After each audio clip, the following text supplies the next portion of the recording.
बघेल का ये भी एक आरोप था कवर्धा कांड को लेकर के कि यहाँ की पुलिस ने ठीक से काम नहीं करा, मध्य प्रदेश की पुलिस ने काम करा और ये साबित हो गया कि उनकी आत्महत्या नहीं थी। जो कचरू साहू की उनको हत्या किया गया था। डीएलएड क्यों लेकर के कहते हैं, डीएलएड वाले और बृजमोहन जी ने कहा था 33,000 वैकेंसी के बाद में, तो युवा सर पूछ रहे थे बार बार कि कब हमारी वैकेंसी, हमारी नियुक्ति होगी या हम डीएड वाले वैसे ही हाई कोर्ट सुप्रीम कोर्ट के चक्कर में पिस जाएंगे क्या? लोग कहते बड़े गंभीर रहते हो, बड़े सीरियस रहते हो, तो आखिर जब जिस क्षेत्र की जनता इतनी परेशान हो और मुसीबत में रहे तो वहाँ चेहरा खिल कैसे सकता है? आरोप ये है कि जो घटनाएं घट रही है, बलौदा बाजार की बात करें या कवर्धा की बात करें या बलरामपुर सूरजपुर, तो ऐसा लगता है, उनका कहना है कि आखिर सरकार में तालमेल नहीं है, शायद सरकार ऊपर से चला रहे, बाहर से ऑर्डर आ रहे हैं।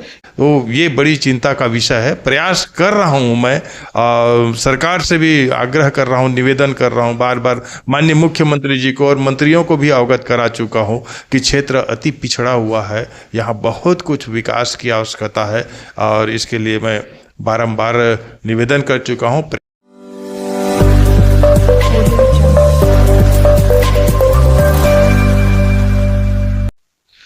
नमस्कार दर्शकों, हमारे बीच मोतीलाल साहू जी हैं, विधायक और बड़े ही मिलनसार बताए जाते हैं और कुछ बातों को लेकर के इनसे रूबरू होने का मौका मिला है। आइए सीधे हम उनसे मिलते हैं। सर, आपका बहुत बहुत स्वागत है। जी, आप सबको नमस्कार, धन्यवाद। सर, आपसे ये पूछना चाहते हैं कि आप जब इस एमएलए बनने के बाद लोगों की एक प्रतिक्रिया होती है कि क्या बातें हमारे विधायक महोदय कि उनके चेहरे पे स्माइल नहीं देते, बहुत गंभीर दिखते हैं, क्या कहेंगे आप? कोई काम से लेकर के इतने गंभीरता? बिल्कुल गंभीरता और बड़ी चिंता है जी। ये क्षेत्र बहुत ज़्यादा फैला हुआ है, ग्रामीण विधानसभा क्षेत्र, और अविकसित है। लोगों की आवश्यकताएं, जरूरत और अपेक्षाएं इतना बढ़ा हुआ है कि सुबह से शाम तक हम उसमें घिरे रहते हैं।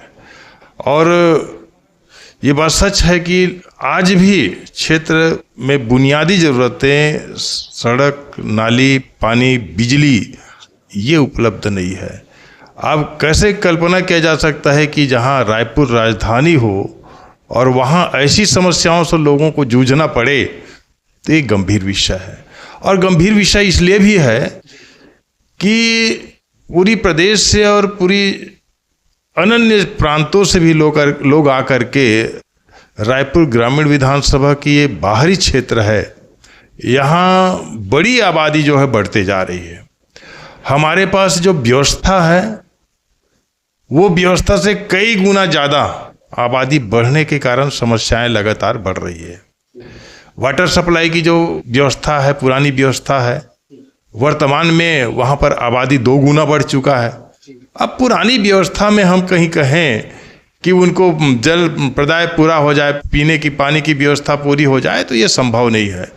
बड़े पैमाने पे विकास कार्य करने की, पानी की, पीने की पानी की व्यवस्था से लेकर के सड़क, नाली और बिजली और पानी की निकासी तक की व्यवस्था की अत्यंत अति आवश्यकता है।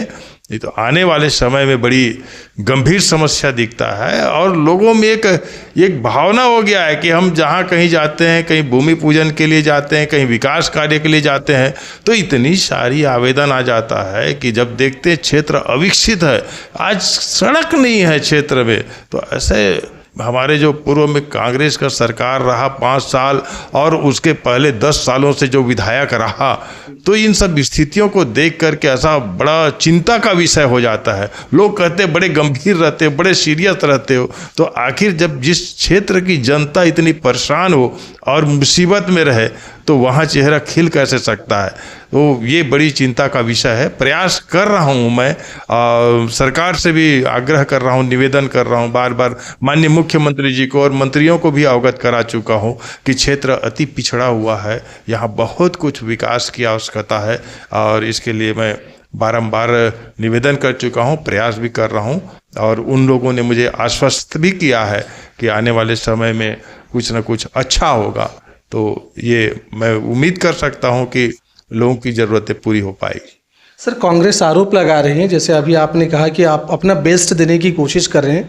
सर, कांग्रेस का आरोप ये है कि जो घटनाएं घट रही है, बलौदा बाजार की बात करें या कवर्धा की बात करें या बलरामपुर सूरजपुर, तो ऐसा लगता है, उनका कहना है कि आखिर सरकार में तालमेल नहीं है, शायद सरकार ऊपर से चला रहे हैं, बाहर से ऑर्डर आ रहे हैं, इसीलिए ये व्यवस्था नहीं कर पा रहे हैं, ऐसा कांग्रेस का आरोप है। देखिए, अभी बलौदा बाजार घटना का आपने जिक्र किया है, बहुत ही शर्मनाक घटना था, इसमें कोई दो राय नहीं है। और उसके पीछे किसका हाथ था? अभी कांग्रेस का विधायक जेल के सलाखों में है, उसको जमानत नहीं मिला है। जमानत भी क्या सरकार देता है क्या? न्यायालयीन फैसला है, माननीय न्यायालय ने फैसला किया है और उसको जमानत याचिका को खारिज कर दिया गया है। इससे आप अंदाज लगा लीजिए कि उस घटने के पीछे किसका हाथ था। उसके पीछे कांग्रेस के नेता, कांग्रेस के कार्यकर्ता का हाथ था। समाज को बदनाम करने का काम किया है, छत्तीसगढ़ की शांति व्यवस्था को खराब करने का काम किया है। ये काम कांग्रेस के द्वारा किया जा रहा है। ये ऐसा स्थिति हो गया है कि सत्ता से बाहर होने के बाद ये सत्ता में आने के लिए इस तरह से छत्तीसगढ़ को अशांत करके, छत्तीसगढ़ में अनेक प्रकार की अव्यवस्था करके ये सत्ता की राह देख रहे हैं कांग्रेस। इनकी मंसूबा पूरा होने वाला नहीं है। निश्चित तौर पे और भी घटनाएं घटा है, कार्रवाइयाँ हो रही है, सरकार अपराधियों के प्रति सख्त है और कड़ी से कड़ी कार्रवाई होगी, पीड़ितों को न्याय मिलेगा। ये विष्णुदेव साय जी का सुशासन है। छत्तीसगढ़ में अब भ्रष्टाचार जो है समाप्त हो गया। सर, आए दिन कुछ हड़ताल स्ट्राइक पे भी बातें होती है, जो डीएड को लेकर के कहते हैं, डीएलएड वाले, और बृजमोहन जी ने कहा था 33,000 वैकेंसी के बाद में, तो युवा सर पूछ रहे थे बार बार कि कब हमारी वैकेंसी, हमारी नियुक्ति होगी, या हम डीएड वाले वैसे ही हाई कोर्ट, सुप्रीम कोर्ट के चक्कर में पिस जाएंगे। क्या कहेंगे आप इस तरह? कि निश्चित तौर पे जो कुछ अभी जिनको रोजगार मिल चुका था और किन्हीं कारणों से न्यायालय की फैसले के कारण उनको फिर से बेरोजगार हो चुके हैं, और सरकार इस दिशा में विचार कर रहा है कि उनको न्याय मिले और अधिक से अधिक हम भर्तियां कर सके, ताकि बेरोजगारी की जो समस्या है छत्तीसगढ़ में वो दूर कर सके। सर, भूपेश बघेल का ये भी एक आरोप था कवर्धा कांड को लेकर के कि यहाँ की पुलिस ने ठीक से काम नहीं करा, मध्य प्रदेश की पुलिस ने काम करा, और ये साबित हो गया कि उनकी आत्महत्या नहीं थी, जो कचरू साहू की, उनको हत्या किया गया था, और आरोप लगा रहे हैं पुलिस प्रशासन को लेकर के। अगर छत्तीसगढ़ की सरकार त्वरित कार्रवाई नहीं करते, माननीय गृह मंत्री जी और हमारे अन्य मंत्री जी उस गांव में नहीं जाते और अधिकारियों, दोषी अधिकारियों के ऊपर कार्रवाई नहीं करते, तो आज जो खुलासा हुआ है ये खुलासा नहीं हो पाता। ये माननीय भूपेश बघेल जी को इस बात की ख्याल रखना चाहिए और इसकी चिंता करना चाहिए कि वहाँ पर जा कर के इस दुर्भाग्यपूर्ण घटना में सिर्फ राजनीति करने के सिवाय, उसको उलझाने के सिवाय सुलझाने का कार्य कांग्रेस के नेता भूपेश बघेल के द्वारा यही कार्य किया जाता है। उसके पहले भी उनके सरकार में हुआ है, ना खुद गया, ना कोई मंत्री गया, ना कोई जनप्रतिनिधि गया। आज सौभाग्य से कहें या जैसा भी कहें, वो पीड़ित का पिताजी आज विधायक हैं, तो इनको तो ख्याल रखना चाहिए कि उनके सरकार के समय में किस प्रकार पीड़ित लोगों को, उनको न्याय दिलाने के लिए किसी प्रकार की कोई कार्रवाई नहीं की गई थी। आज कम से कम छत्तीसगढ़ में भारतीय जनता पार्टी की सरकार पीड़ित परिवार के साथ है और उनको न्याय दिलाने का हर संभव प्रयास कर रहा है, जिसका ही परिणाम है कि आज जो उस घटना का खुलासा हुआ है, तो ये छत्तीसगढ़ सरकार की बदौलत है। सर, सुनील सोनी जी कितने वोटों से जीतेंगे? रिकॉर्ड टूटेगा। 8 बार से लगातार लोकप्रिय नेता बृजमोहन जी दक्षिण विधानसभा क्षेत्र में हर बार बढ़त हासिल करते थे, पिछले चुनावों से फिर चुनाव में आगे बढ़ते थे, और इस बार तो पूरी 90 छत्तीसगढ़ की 90 विधानसभा में 68,000 से अधिक मतों के लीड के साथ में फर्स्ट नंबर पे थे।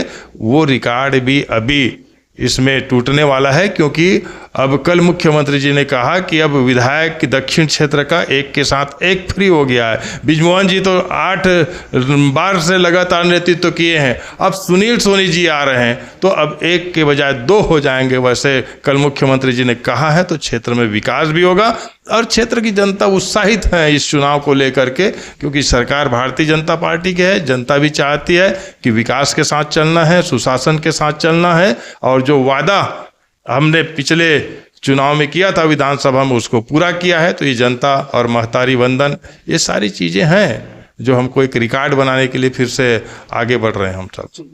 तो दर्शकों, आप देख रहे थे, सुन रहे थे, बिल्कुल मुखर होकर बोलने वाले विधायक एमएलए मोतीलाल साहू जी को। तमाम उन सवालें जो बेरोजगार युवा पूछा करते थे, हमने उनका भी सवाल लिया, कमरथा का भी सवाल लिया, और अभी जो चुनाव होने वाला है आकाश शर्मा को लेकर के, और सुनील जी हैं, तो रिकॉर्ड वोट से जीतने की दावे किया जा रहा है।